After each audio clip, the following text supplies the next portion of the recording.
ልክ እንደሞተ አይሁድ ሐሳባቸው ምን እንደሆነ ታውቃላችሁ? መሰቀሉ ሳይበቃ የገሃነም ሸለቆ የሚባል አለ፣ ቆሻሻ መጣያ ቦታ። ስጋው እዛ እንዲጣል ነው የፈለጉት፣ እንዲቀበር አልፈለጉም። ማዋረድ ስለፈለጉ ማለት የሚቀብረው እንዲጠፋ። ይሄው መሲህ ቢሆን ኖሮ በእውነት እሱ ክርስቶስ ቢሆን ኖሮ እንዴት ስጋው እንዲተልከስክሱ ይወድቅ ነበር ለማለት እንዲያመቻቸው። ልክ ክርስቶስ ሲሞት ግን ሁለት የአይሁድ ሸንጎ አባላት ወደ ጲላጦስ ሄደው የኢየሱስን ስጋ ለኛ ላለመቁረብ ከምናቀርባቸው ምክንያት አንዱ ንስሐ አባቴ ጥሩ አይደሉም፣ በደንብ አይዞኝም፣ አይንከባከቡኝም፣ ፊታቸውን አጠቆሩብኝ፣ እንዲያርግ ያሉ እንዲያታርጋሉኝ እያለ ከንስሐ የሚርቅ ሰው አለ። መለማመጥ አለ የማይፈልግ ማለት ለክርስቶስ ስጋና ደም አይደለም ካህን ቀርቶ ጲላጦስም ይለመናል። ታዱሽ ያላቸው ዮሴፍና ኒቆዲሞስ ክርስቶስን ከመስቀል አወረዱት። አይሁድ እየገላመጧቸው፣ ጻፍት ፈሪሳውያን እያዩአቸው ስልጣናችን ገደል ይግባ ብለው ማለት ኒቆዲሞስ ፈራ ተባ ማለቱን አቆመ። ክርስትናውን በአደባባይ ገለጸ። ሄዶ ከመስቀል ላይ ክርስቶስን አወረደው። ክርስቶስን መገነዝ ትፈልጋላችሁ ይላል ቅዱስ ኤፍሬም ሶርያዊ። ኤፍሬም ሶርያዊ ይገርማቸዋል፣ መገነዝ ይፈልግ ነበርና ምን ያደርጋል መሰላችሁ? በጠዋት ይነሳና በማታ ይወጣና ሌሊቱን ሙሉ ጎዳና ተዳዳሪዎች ነዳያንን በተኙበት ይፈልጋል። ከመሃላቸው የሞተ ካገኘ ደስ ይለዋል፣ ይገንዘዋል። ሲመለስ ፊቱ በርቶ ይመለሳል። ምን አግኝተህ የተደሰትከው ሲሉት ክርስቶስን አግኝቼ ገነዝኩት ይላል። ደሃን ማብላት ክርስቶስን ማብላት ከሆነ ደሃን መገነዝ ማን መገነዝ ነው? ክርስቶስ። በስመ አብ ወወልድ ወመንፈስ ቅዱስ አሐዱ አምላክ። በስመ አብ ወወልድ ወመንፈስ ቅዱስ አሐዱ አምላክ። በስመ አብ ወወልድ ወመንፈስ ቅዱስ አሐዱ አምላክ። የእናታችን የቅድስት ድንግል ማርያም ረድኤቷ፣ የቅዱሳን መላእክት፣ የቅዱሳን ነቢያት፣ የቅዱሳን ሐዋርያት፣ የሰማዕታት፣ የጻድቃን፣ የደናግል፣ የመነኮሳት ረድኤታቸው ከኛ ጋር ትኑር። በመካከላችን ተገኝቶ እንዲያስተምረን ቅዱስ ፈቃዱ ይሁንልን።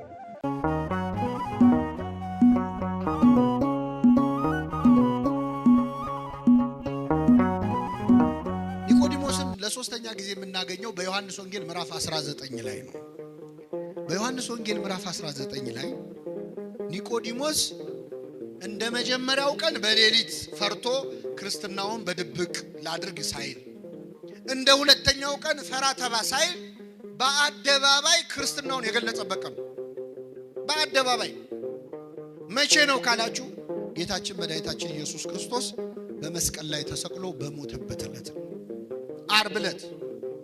ታስታውሱ ከሆነ ዓርብ ዕለት ጌታችን መድኃኒታችን ኢየሱስ ክርስቶስ 9 ሰዓት ላይ ነፍሱን ሰጠ። ልክ እንደሞተ አይሁድ ሐሳባቸው ምን እንደሆነ ታውቃላችሁ? መሰቀሉ ሳይበቃ የገሃነም ሸለቆ የሚባል አለ፣ ቆሻሻ መጣያ ቦታ። ስጋው እዛ እንዲጣል ነው የፈለጉት፣ እንዲቀበር አልፈለጉም። ማዋረድ ስለፈለጉ ማለት የሚቀብረው እንዲጠፋ። ይሄው መሲህ ቢሆን ኖሮ በእውነት እሱ ክርስቶስ ቢሆን ኖሮ እንዴት ስጋው እንዲተልከስክሱ ይወድቅ ነበር ለማለት እንዲያመቻቸው። ልክ ክርስቶስ ሲሞት ግን ሁለት የአይሁድ ሸንጎ አባላት ወደ ጲላጦስ ሄደው የኢየሱስን ስጋ ለመኑ ይላል። እስኪ በሉ የኢየሱስን ስጋ ለመኑ። ማናማ? ዮሴፍና ኒቆዲሞስ ናቸው። ኒቆዲሞስ ጌታ በሞተበት ዕለት በትክክል እምነቱን ገለጸ። በጣም የሚገርማችሁ ጌታ እኮ ሞቷል፣ አያየው፣ ይታዘበኛል ላይ ሞቷል። በሞተበት ዕለት፣ ወዳጅ ባጣበት ዕለት፣ ደቀ መዛሙርት ሁሉ ጥለውት በሸሹበት ዕለት ከዮሐንስ በስተቀር ብቻውን በሆነበት ዕለት በአደባባይ በተሰቀለ ጊዜ ስጋውን ለመለመን ወደ ጲላጦስ ሄደ ይላል። እዚህ ላይ ለኛ ትልቅ ትምህርት ነው።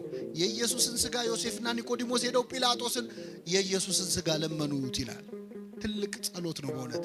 አሁን እኛ ላለመቁረብ ከምናቀርባቸው ምክንያት አንዱ ንስሐ አባቴ ጥሩ አይደሉም፣ በደንብ አይዞኝም፣ አይንከባከቡኝም፣ ፊታቸውን አጠቆሩብኝ፣ እንዲያርግ ያሉ እንዲያታርጋሉኝ እያለ ከንስሐ የሚርቅ ሰው አለ። መለማመጥ አለ የማይፈልግ ማለት ለክርስቶስ ስጋና ደም አይደለም ካህን ቀርቶ ጲላጦስም ይለመናል። ለመኑት፣ እባክህ የኢየሱስን ስጋ ስጣን አሉት። ጲላጦስ ምን አለ መሰላችሁ? ከመቼው ሞተ አለ ይላል። ምን ማለት ነው? መስቀል ላይ ተሰቅሎ በ3 ሰዓት የሞተ ሰው የለም። ምክንያቱም መስቀል ላይ መሰቀል አይገልም እኮ በራሱ። ክርስቶስ እኮ መሰቀሉ አይደለም የገደለው። ከዚያ በፊት 6666 ጊዜ ምን ብሏል? ተገርፏል፣ ደክሟል።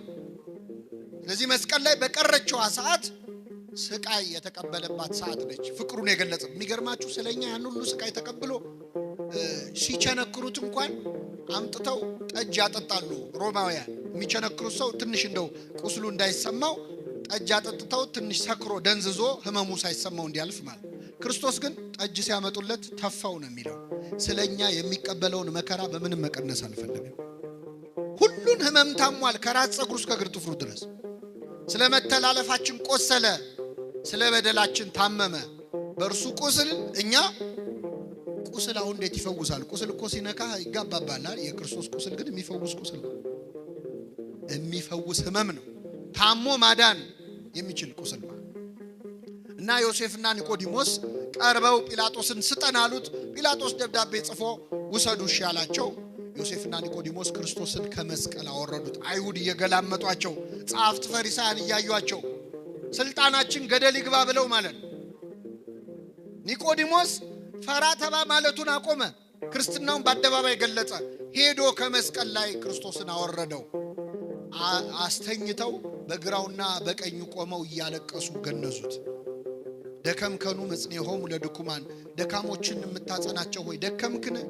ሞትከኑ መንሥኤሆሙ ለሙታን፣ ሙታን የምታስነሳ ሆይ አንተ ሞትክን? እያሉ እያለቀሱ መገነዝ ጀመሩ።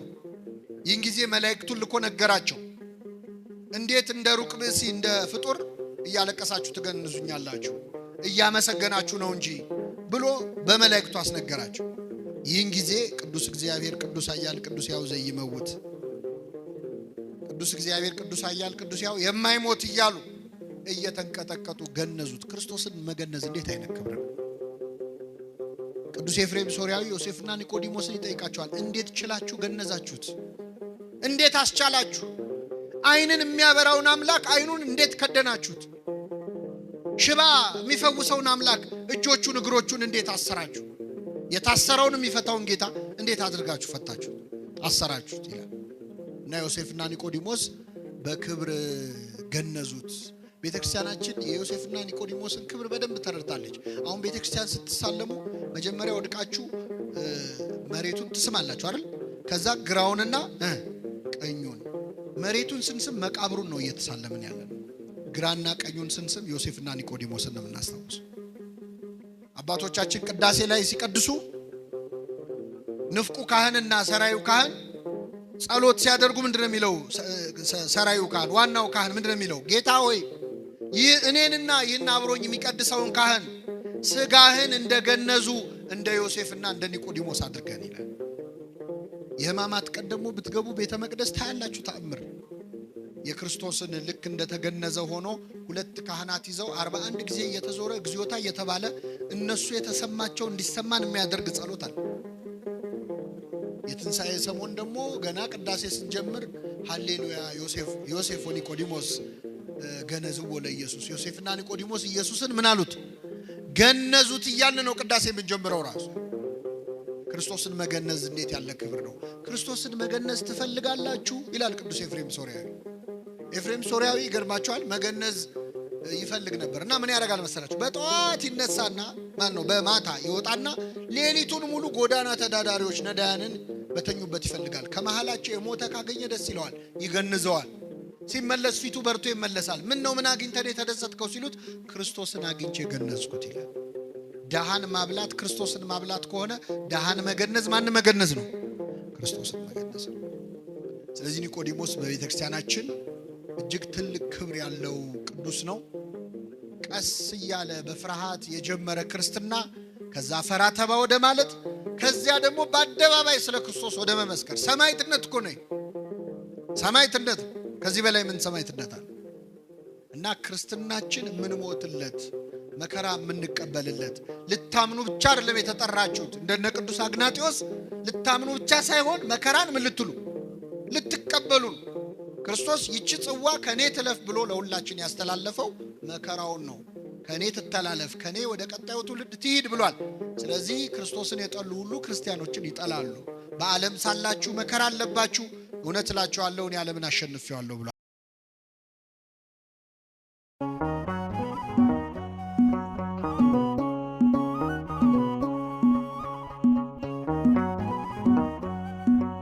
ነው።